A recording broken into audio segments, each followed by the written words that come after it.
ಅದಕ್ಕೆ ತನ್ನದೇ ಆದಂಥ ಒಂದಷ್ಟು ಚೌಕಟ್ಟುಗಳಿದ್ದಾವೆ.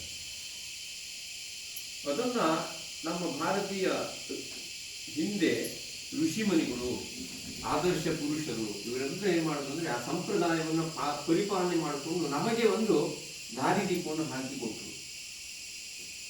ಆ ದಾರಿದೀಪದ ಅಡಿಯಲ್ಲಿ ನಾವೆಲ್ಲ ಪೂರ್ವಜರು ಸಹ ನಡೆಸ್ಕೊಂಡು ಬಂದರು.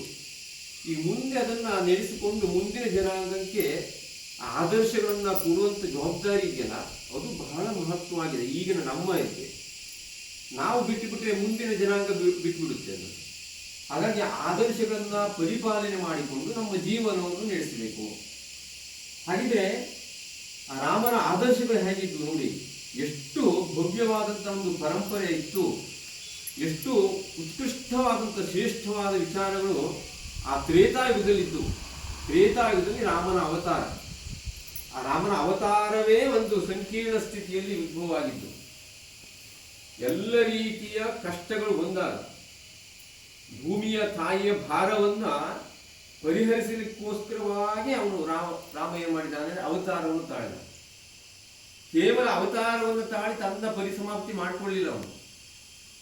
ಇಡೀ ಜಗತ್ತಿಗೆ ಒಂದಷ್ಟು ಆದರ್ಶ ಗುಣಗಳನ್ನ ನಮಗೆ ಕೊಟ್ಟು ತಾನು ಆಮೇಲೆ ಕಾಲಾನಂತರದಲ್ಲಿ ನಿರ್ವಾಣವನ್ನು ಹೊಂದಿದ. ಎಷ್ಟು ಚಿಂತನೆಯನ್ನು ಮಾಡುವಂಥದ್ದಿದೆ ಅಂದರೆ, ಅವನ ಆದರ್ಶ ಗುಣಗಳು ಪ್ರತಿಯೊಂದು ಹೆಜ್ಜೆ ಹೆಜ್ಜೆಯನ್ನು ನಾವು ಅವಲೋಕನ ಮಾಡುವಂಥದ್ದು ಬಹಳ ಇದೆ. ನಮ್ಮ ಹತ್ರ ಆಗೋದಿಲ್ಲ ಅದನ್ನು ಮಾಡಲಿಕ್ಕೆ.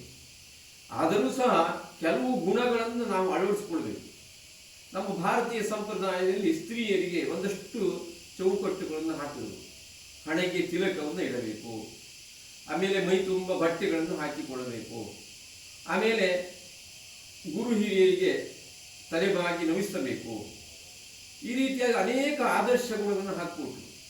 ಅದು ಎಲ್ಲಿಂದ ಬಂತು ಅಂದರೆ, ಇಡೀ ಭಾರತೀಯ ಸಂಪ್ರದಾಯ ಅಲ್ಲಿಂದನೂ ಬಂದಿದೆ, ಇಲ್ಲಿ ಈಗ ಹುಟ್ಟಿದ್ದಲ್ಲ ಅದು.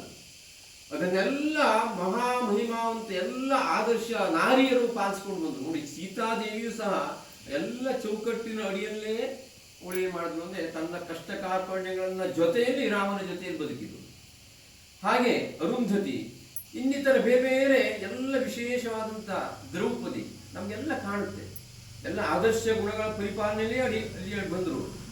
ಹಾಗೆ ಶ್ರೀರಾಮಚಂದ್ರನ ಆದರ್ಶ ಗುಣ ಹೇಗಿತ್ತು ಅಂದರೆ, ಅವನು ಅಷ್ಟು ಭವ್ಯವಾದಂಥ ರಾಜಮನೆತನದಲ್ಲಿ ಹುಟ್ಟಿದರೂ ಸಹ ಅವನು ಏನು ಮಾಡ್ತಿದ್ದಂದ್ರೆ, ಯಾವುದೇ ವಿಶೇಷವಾದ ಒಡೆಗಳನ್ನು ಧರಿಸಲಿಲ್ಲ, ಆಮೇಲೆ ವಿಶೇಷವಾದ ಬಟ್ಟೆಗಳನ್ನು ಸಹಿತ ಹಾಕಲಿಲ್ಲ. ಬರೇ ನಾರು ಮಡಿಯಿಂದ ಅವನೇನು ಮಾಡ್ತಾನೆ, ತನ್ನ ಜೀವನ ಪರ್ಯಂತ ನೋಡಿ ನಾರು ಮಡಿ ಶ್ರೀರಾಮ ಅಂತ ಕರಿತೇವೆ.